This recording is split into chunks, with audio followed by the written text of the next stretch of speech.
Lo que vamos a estar considerando en esta porción de Ezequiel capítulo 11 es el juicio que Dios va a traer sobre los principales malvados o líderes malvados. La Biblia le llama principales, o sea, personas que están en liderazgo. Y aquí en Ezequiel capítulo 11 vamos a ver cómo Dios los va a juzgar por su pecado, y también nos vamos a dar cuenta de que Dios siempre tiene un remanente que Él va a proteger hasta el final.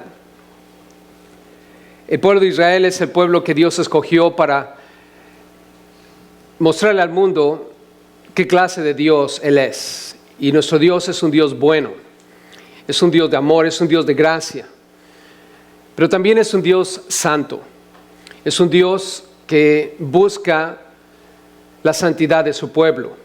Lamentablemente su pueblo se apartó y comenzaron a pecar contra Dios, y Dios va a tener que juzgarlos por su pecado.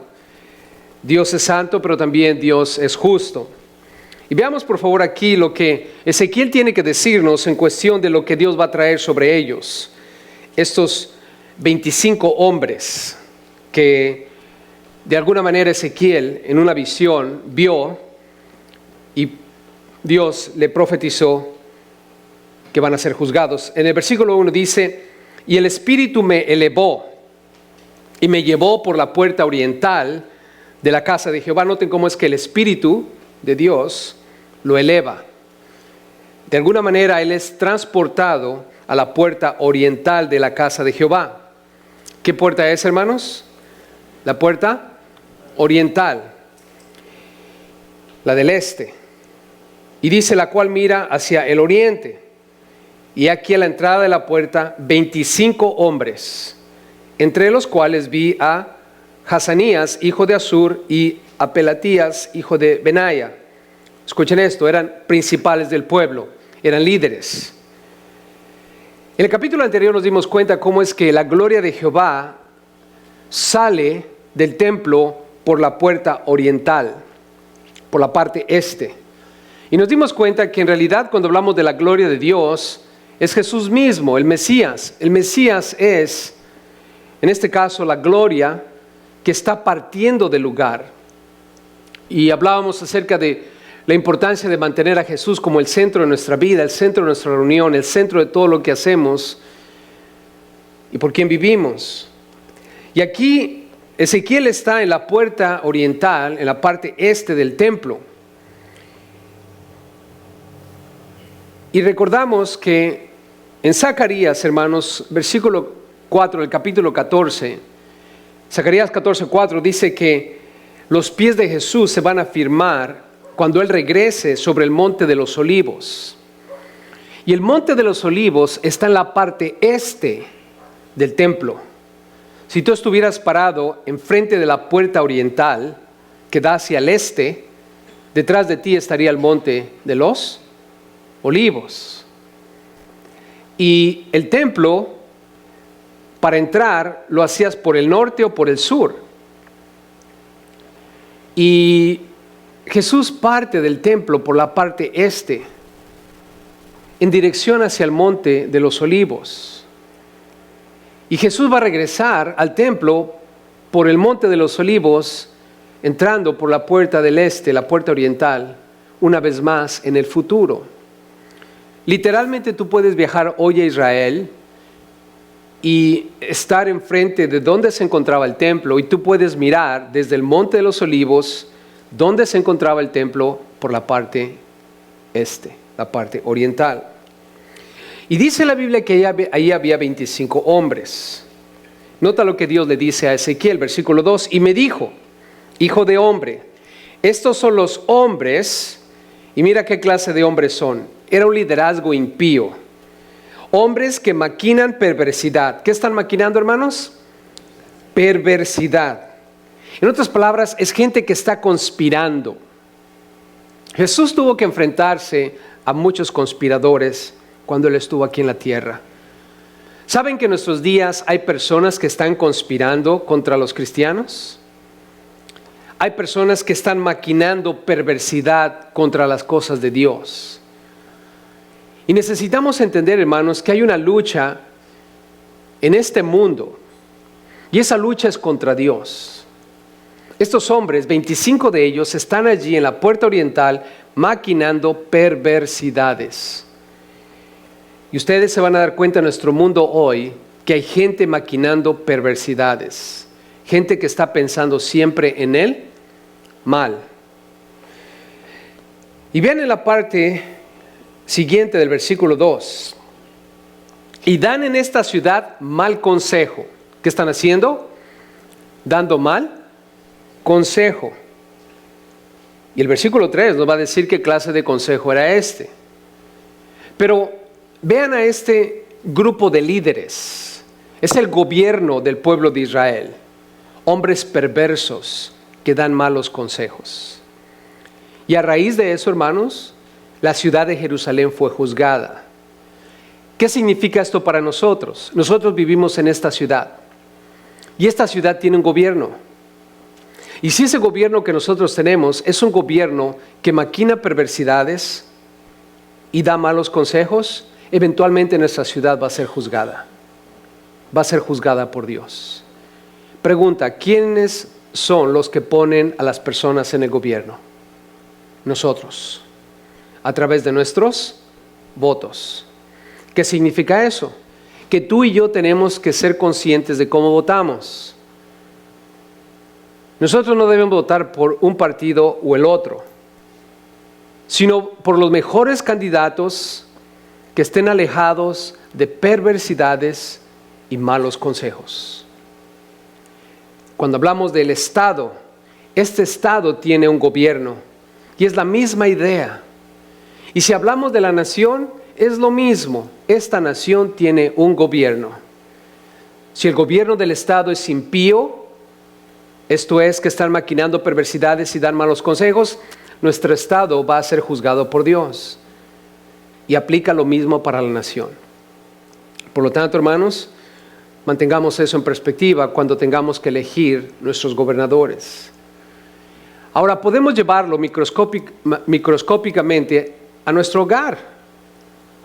¿Quiénes son los gobernantes del hogar? Hablando de una familia. El padre y la madre. Y si esa pareja maquinan perversidades, si esa pareja dan malos consejos, la familia va a ser juzgada por Dios. Noten aquí los malos consejos que ellos estaban dando. Versículo 3. Los cuales dicen, no será tan pronto. ¿No será tan pronto qué? La destrucción de Jerusalén. Dios había levantado a Jeremías, a Ezequiel, para decirle al pueblo de Israel en Jerusalén que se arrepientan de sus pecados porque Dios va a destruir la ciudad. Y esos hombres de Dios están predicando, están advirtiendo, están diciéndoles lo que viene. Y este gobierno impío, que está dando mal consejo, le dice a todos, no se preocupen, no viene el juicio, edifiquemos casas, sigamos construyendo, sigamos viviendo nuestra vida, no te preocupes, todo va a estar bien. ¿Cuál es la urgencia en nosotros, hermanos, para que los demás se arrepientan? Esta es la urgencia. Dios va a juzgar este mundo. ¿Estamos de acuerdo? El rapto viene. En cualquier momento, los cristianos, las personas que han puesto su fe en Cristo Jesús van a desaparecer. Y después de eso, el anticristo va a surgir. Y después del anticristo va a venir la gran tribulación, son los juicios de Dios sobre esta tierra. Y son cuestiones catastróficas, horribles. La gente, dice la Biblia, va a buscar morir y no van a poder. Nosotros sabemos, estamos conscientes de lo que viene y predicamos y decimos y advertimos. Y la gente tiene que entender que somos pecadores y necesitamos arrepentirnos porque la Biblia dice, horrenda cosa es caer en las manos de un Dios vivo. Jesús dijo, no le tengas miedo a una persona que puede matarte, que pueda quitarte la vida. Tenle miedo a aquel que puede mandarte al infierno. ¿Y sabes quién es esa persona, hermanos? Es Dios. Dios tiene las llaves del cielo y el infierno. Dios es el que va a juzgar. Satanás no va a mandar a nadie al infierno, hermanos. Satanás va a terminar en el lago de fuego. Él no es absolutamente nadie. No es una autoridad que pueda determinar el destino eterno del hombre. El único que puede determinar eso, hermanos, es Dios. Y es la urgencia que nosotros tenemos. Y sin embargo la gente dice, estás loco. Eso de que vas a desaparecer, eso de que el rapto, eso de que el anticristo, de la tribulación. Es más, el infierno no existe. Esto es el infierno. Malos consejos. No es una buena opinión. No es una buena idea. No es la verdad, hermanos. La verdad es que el mundo va a ser juzgado por Dios. Amén. Ahora, tú y yo que estamos en Cristo, ¿estamos contentos de que nuestro nombre está escrito en el libro de la vida, hermanos? Claro. ¿Por qué? Porque eso implica que no vamos a ser juzgados por todo lo que hemos hecho contra Dios. Porque ya fue juzgado eso en la cruz, en la persona de Cristo Jesús. Y tú y yo estamos limpios de pecado por la sangre que Él derramó en la cruz. Y a Él sea la gloria, hermano. Amén. Y no estamos con esa urgencia de edificar casas y vivir en esta tierra. Disfrutamos todo eso, hermanos, pero nuestra urgencia es que Cristo Jesús venga pronto. Nota lo que dijeron, no será tan pronto, edifiquemos casa, y nota su perspectiva, esta será la olla y nosotros la carne. Están hablando ilustrativamente. La olla es la ciudad de Jerusalén, era una ciudad amurallada, era una fortaleza. Esta es una olla y nosotros somos la carne dentro de la olla. ¿Alguna vez han visto las ollas con un montón de carne dentro? Qué sabroso, ¿no? Especialmente cuando son costillitas de puerco y las vas a hacer en chile verde con verdolagas. ¡Wow! Gloria a Dios. Y la carne está dentro de la olla y en su mente dice, no te preocupes, somos la carne dentro de la olla, estamos rodeados por estas paredes, no va a pasar nada, todo va a estar bien. Noé predicó 120 años, mientras construía el arca, mientras levantaba esa barcaza gigantesca, hermanos, el vehículo que Dios usó para salvar a Noé y su familia, y también para todo aquel que creyese la palabra que Noé pregonó por tantos años. Y sin embargo, solamente la familia de Noé creyó a Dios. Hermanos, veamos lo que va a pasar con ellos. Ellos se burlaron de los mensajeros de Dios, menospreciaron. Pero ahora observa, en el versículo 4 en adelante, ellos fueron juzgados por Dios. Y Ezequiel, nota lo que va a hacer aquí, por mandato de Dios. Versículo 4, por tanto, profetiza contra ellos. Profetiza, hijo de hombre, hablándole a Ezequiel. Versículo 5 dice, y vino sobre mí el Espíritu de Jehová. ¿Quién vino sobre él, hermanos? El Espíritu de Jehová. Y me dijo, di, así ha dicho Jehová. Así ha dicho Jehová. Y cuando hablamos de un hombre de Dios, una mujer de Dios, que tiene el Espíritu de Dios, hermanos, es una persona que siempre va a hablar la... Tú y yo somos hombres y mujeres de Dios, y el Espíritu está en nosotros.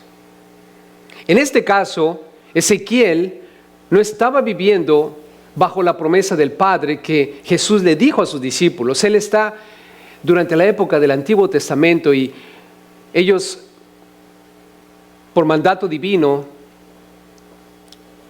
recibían al Espíritu Santo conforme Dios los usaba como instrumentos. Pero tú y yo, ahora en Cristo, hermano, hermana, tenemos al Espíritu Santo. Y tú y yo tenemos que ser pregoneros de la palabra de Dios. Tenemos que decir, así ha dicho Jehová. Este libro que tienes en tus manos, llamado la Biblia, es la palabra de Dios. Y podemos hablar de los autores. Los primeros 5 libros fueron escritos por Moisés. Y podemos continuar hablando de los autores que escribieron los otros libros. Pero quiero decirte una cosa, hermano. De acuerdo a la palabra misma, este libro fue escrito por el Espíritu Santo de Dios mismo. Y usó a todos esos hombres. Este libro, hermanos, es la palabra de Dios. ¿Lo creemos? Cada vez que tú la lees, puedes decir con toda confianza, así ha dicho Jehová. Y es la palabra de Dios. Por eso tenemos que leerla para conocerla y poder decir, así ha dicho Jehová. Es la orden. Vean ahora en el versículo 5. Así habéis hablado, oh casa de Israel, y las cosas que suben a vuestro espíritu. Nota lo que dice Dios, yo las he entendido. La Biblia de las Américas dice, yo conozco vuestros pensamientos. Esa es la palabra que Dios le está dando al pueblo. Yo conozco tus pensamientos. Yo sé lo que sube de tu corazón a tu mente.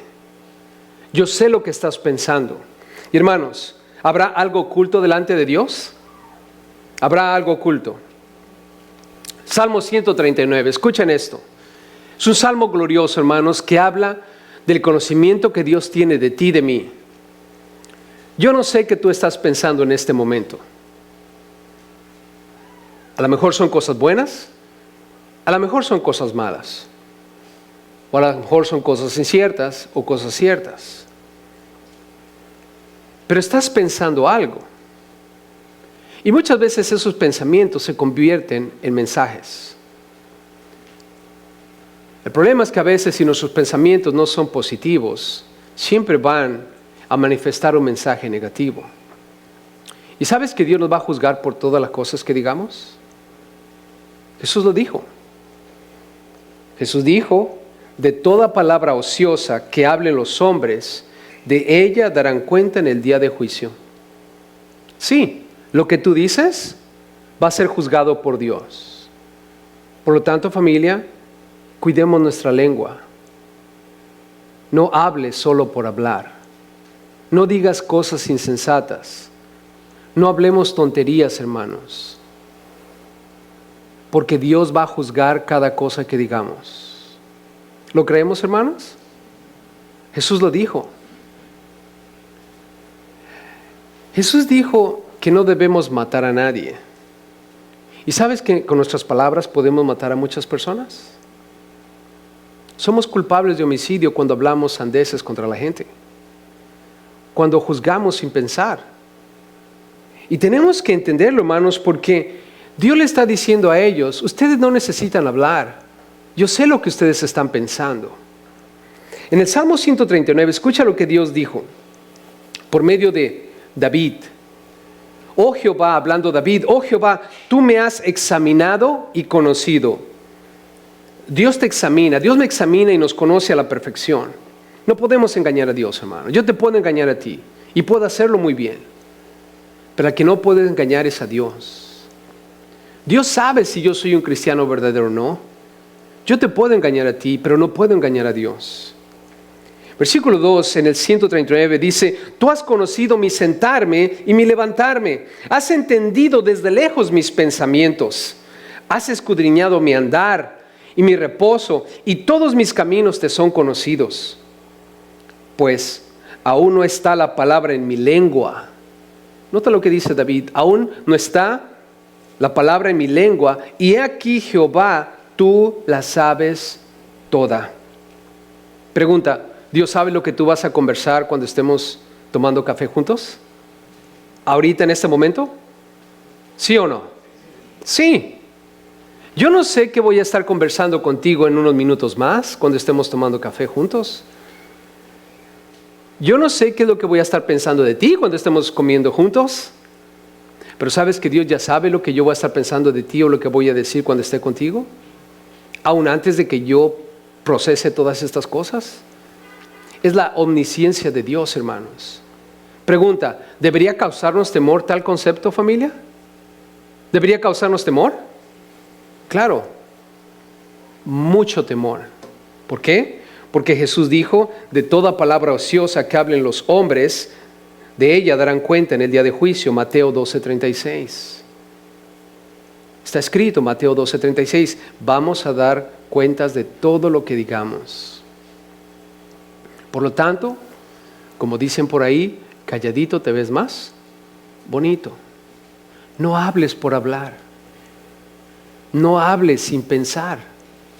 Y es más, aun si estás pensando, ten cuidado de qué es lo que estás pensando. Porque Dios nos va a juzgar por todo eso, hermanos. Y los dejo con esta idea, hermanos, que aprendí hace algún tiempo ya. Tú y yo tenemos una lengua que Dios nos ha dado, y es una lengua para bendecir, no para maldecir. Y debo ser responsable, de acuerdo a lo que dice Santiago, de qué es lo que voy a decir. Y con responsabilidad debo concretar mis pensamientos para hablar lo que va a edificar. Porque una vez que yo suelto esa palabra, entonces esa palabra, hermanos, va a empezar a correr en este mundo. Y si esa palabra no fue edificante, puede destruir a aquellos que la escuchen. Y si esa palabra fue edificante, va a edificar y va a bendecir a aquellos que la escuchen. Tus palabras tienen poder, el poder de destruir y el poder de edificar. Por lo tanto, familia, seamos responsables. Dios conoce nuestros pensamientos, Dios sabe lo que ellos están pensando, y nota lo que les dice en el versículo 6. Yo entiendo tus pensamientos. Versículo 6, habéis multiplicado vuestros muertos en esta ciudad, y habéis llenado de muertos sus calles. Ahora, familia, Dios les está diciendo, ustedes han llenado sus calles de muertos, pero en realidad ellos no mataron a nadie. Fueron los babilonios que llegaron a la ciudad a matarlos. Pero ¿por qué Dios les está diciendo a ellos, ustedes han llenado sus calles de muertos? ¿Saben por qué? Porque es a causa de su pecado que Dios permitió que Babilonia viniese a matarlos. En otras palabras, ustedes son responsables de que yo tenga que castigarlos por el pecado que hay en ustedes. ¿Qué es esto para nosotros? La sencilla verdad, hermanos, de que tenemos que tomar responsabilidad. Cuando tú y yo pecamos contra Dios, hay consecuencias. Y no vamos a poder parar las consecuencias. Dios puede perdonarnos, hermanos. ¿Verdad que Dios es un Dios bueno, familia? Es lento para la ira y grande en ¿qué? Misericordia. Él es un Dios paciente. Él no quiere que nadie se pierda, sino que todos vengamos al arrepentimiento. Pero una cosa necesitamos entender, hermanos. Cuando las consecuencias de nuestro pecado empiezan a fluir enfrente de nosotros y traen estragos y destrucción sobre nuestra vida, no vengamos llorando delante de Dios, diciendo, ¿por qué, Señor? Tomemos responsabilidad.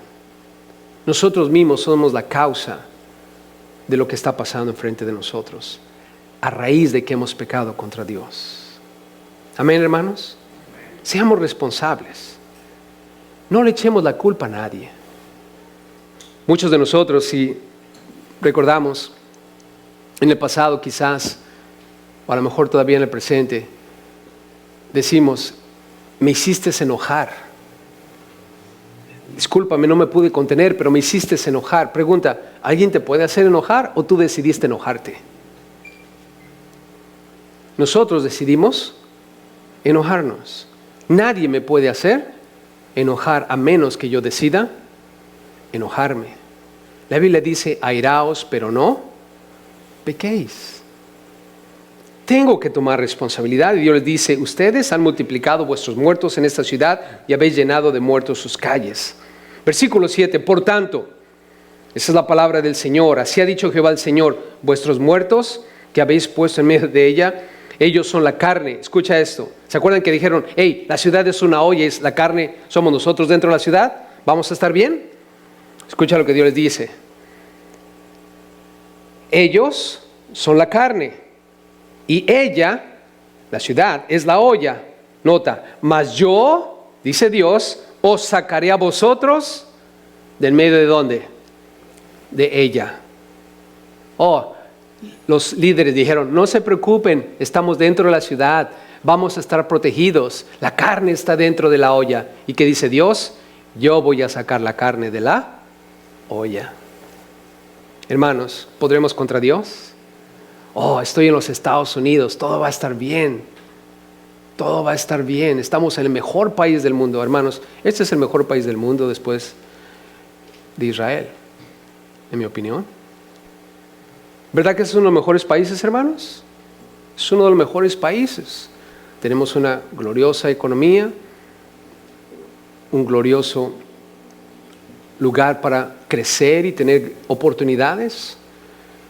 Podemos cumplir cualquier sueño que nosotros tengamos en este país, gracias a la libertad y los derechos que tenemos. Pero sin embargo, hermanos, no podemos decir, estamos dentro de la olla y somos la carne y vamos a estar seguros. Porque ¿sabes qué, hermano? Todo lo que tenemos en este país es gracias a Dios. Y ojalá que podamos seguir viviendo el moto que tenemos en los billetes. En Dios confiamos. No confiamos en los dólares, hermanos.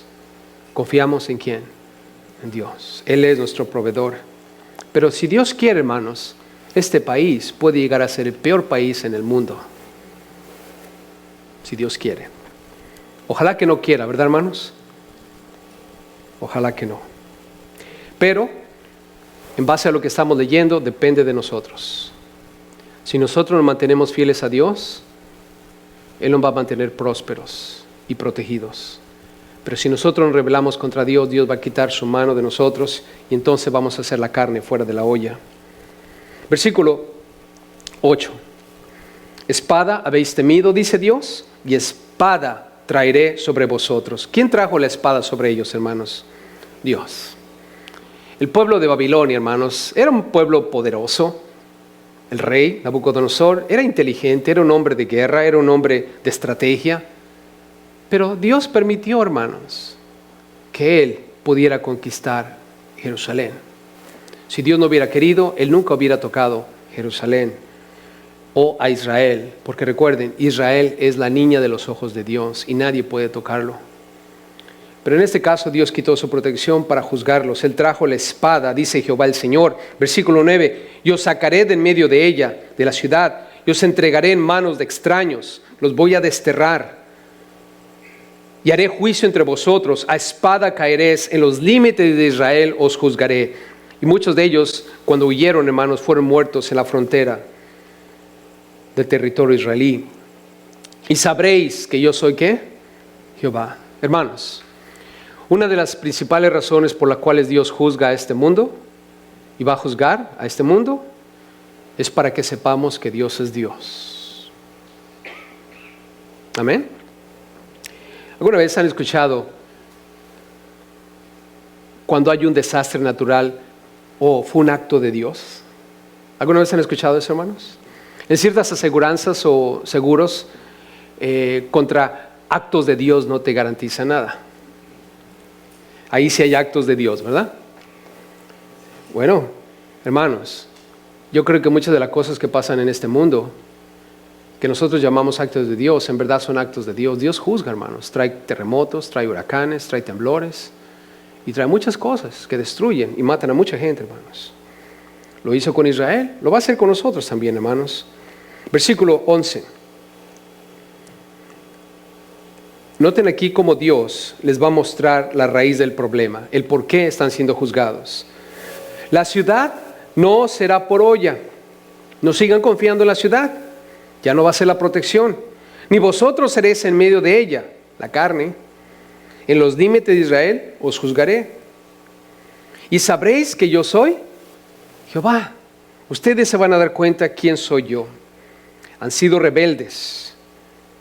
¿Por qué? Dice el versículo 12, porque no habéis andado en mis estatutos, ni habéis obedecido mis decretos, sino según las costumbres de las naciones que os rodean habéis hecho.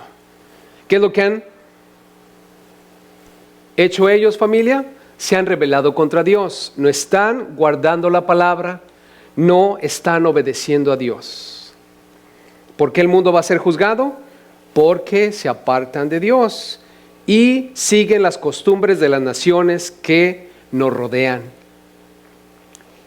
Y la palabra se pone fuerte aquí ahora porque Ezequiel empieza a clamar delante de Dios. Cuando escucha Ezequiel que Dios va a destruir Jerusalén, Ezequiel empieza a clamar. Y dice, y aconteció que mientras yo profetizaba, y escucha esto, está profetizando Ezequiel, y aquel Pelatías, hijo de Benaya, murió. Nueva Versión Internacional dice, en el momento en que estoy hablando, cayó muerto. Imagínate el poder de eso, hermanos. Imagínate que yo estuviera aquí hablando acerca del juicio de Dios, y Dios va a destruir, y la mitad de ustedes cayera muerto. ¿Los demás se espantarían? ¿Cuántos se espantarían si la mitad cae muerto? ¿Se acuerdan de Ananías y Zafira? ¿Se acuerdan de qué les pasó a ellos dos? ¿Mintieron contra Dios? Sí, se quisieron pasar de listos. ¿Y qué es lo que Dios hizo? Los mató a los dos enfrente de toda la congregación. Y los demás se espantaron. ¿Tú piensas que después mintieron delante de Dios? Después de ver lo que pasó. No creo, hermano. Hay veces que la gente me dice, ¿por qué, pastor, Dios no obra tan poderosamente como obraba en el libro de los Hechos?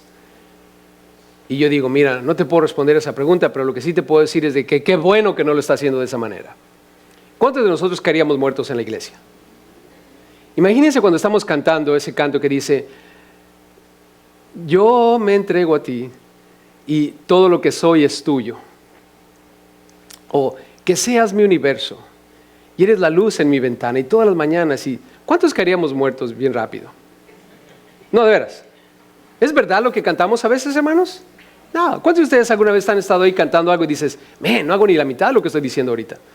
Mejor se queden callados para no seguir mintiendo. Por eso los músicos a veces no deben de juzgar a la gente cuando no está cantando. No es que no los estés inspirando, quizás están reflexionando diciendo, nada de lo que está diciendo el canto estoy haciendo, mejor no digo nada. Porque Dios va a juzgar todas las palabras que yo digo. Imagínate, hermanos, si Dios hablara de esa manera. Si Dios, obrara de esa manera, donde cayeras muerto ante la presencia de Dios por el pecado que hay en nosotros. Y aquí este hombre llamado Pelatías cae muerto de repente. Y Ezequiel se espanta, hermanos. Él es el profeta, pero se espanta. ¿Por qué? Porque él sabe lo que viene, hermanos. Y en ese momento cae uno muerto y dice, ¿qué nos espera a todos los demás? Vamos a morir aquí todos. Y dice la Biblia aquí, entonces me postré, rostro a tierra, y clamé con gran voz. ¿Qué empezó a hacer él, hermanos? Empezó a clamar con gran voz. Y dije, Señor Jehová, ¿destruirás del todo al remanente de Israel? ¿Qué va a pasar con los que quedamos, Dios? Porque ya habían muerto algunos, hermanos. El pueblo de Babilonia ya había entrado 2 veces a Jerusalén y había matado a muchas personas. Ezequiel y un grupo de personas están ahora en Babilonia porque fueron deportados hacia Babilonia, hermanos. Ezequiel y este grupo no están en Jerusalén. Ezequiel fue transportado de regreso allá a través del Espíritu para ver lo que Dios iba a hacer. Pero en realidad él está en Babilonia. Y él ha visto morir a mucha gente. Y quedan pocos. Y ve que este hombre cae muerto y de repente entra en él esa psicosis pensando, ¿qué va a pasar? Dios, ¿vas a matarnos a todos? Y empieza a clamar y está postrado rostro en tierra. Y hermano, quiero poner esto en tu corazón. Este es un hombre de Dios que nos está dando un ejemplo que creo aquí todos necesitamos tomar. Todos nosotros. Porque él honestamente, hermano, hermana, está preocupado por su pueblo. Él no está pensando en Babilonia, él está pensando en Israel, los judíos. Y por un momento, hermanos, él está creyendo que Dios los va a destruir a todos, incluyéndolo a él. ¿No va a quedar nadie de nosotros, Dios? Y quiero poner esto en tu corazón, quiero que reflexiones conmigo en esto, hermano, hermana. ¿Qué tan preocupado estás realmente por la salvación de toda tu familia? Y solo quiero poner en el plano de tu familia y la mía. Él está preocupado por todo el pueblo, pero mantengámoslo específicamente en nuestro hogar. Yo te pregunto, ¿Qué tan preocupado estás por la salvación de tus hijos? Yo tengo 3. Pero mientras estaba leyendo esto, hermanos, este hombre se ha tirado en el piso, enfrente de todos. No está tirado por otro lado, hermanos, está ahí tirado enfrente de todos, postrado sobre su rostro, y está clamando esa palabra, ¡ay, Señor! Es una palabra, hermanos, de quebrantamiento en su corazón. ¿Cuándo fue la última vez, hermanos, que nos postramos delante del Señor, clamando, pidiendo y suplicando por la salvación de nuestros hijos? ¿Realmente estamos preocupados por ellos? Estoy seguro que decimos estarlo. Yo lo he dicho. Estoy seguro que en el subconsciente estoy preocupado por la salvación de ellos. Pero hermanos, yo creo que necesitamos ponernos las pilas. ¿Cuántos de ustedes creen que realmente debemos postrarnos delante de Dios suplicando por la salvación de nuestros niños? ¿Cuántos lo creen, hermanos? Dije, ¿cuántos lo creen? Ahora, no contesten. ¿Cuántos lo estamos haciendo? ¿Cuántos de nosotros, hermanos, estamos postrados todos los días orando por cada uno de ellos? Que Dios nos perdone, hermanos, porque vamos a ser juzgados por nuestras palabras. Decimos estar preocupados por nuestros hijos, pero no estamos intercediendo delante del trono de verdad por ellos. Razón por la cual creo a veces ellos se pierden y nunca vienen a Cristo, hermanos, porque no hay nadie que se ponga en la brecha por ellos. Y yo creo que los mejores personas para hacer eso somos nosotros, sus padres. Solo quiero dejar eso en tu corazón. Él lo hizo, intercedió por su pueblo, intercedió por su gente. Él tomó el valor, hermanos, para pararse enfrente de todos y declarar la palabra de Dios y declarar lo que tenía que ser. Es la palabra de Dios, es lo que Dios ha dicho. Gracias, Señor.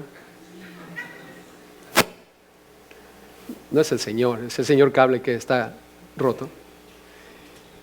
Pero hermanos, quiero que entiendan conmigo que Ezequiel está quebrantado y hay un tremendo temor en su corazón por lo que viene. Y ahí quiero concluir, hermanos.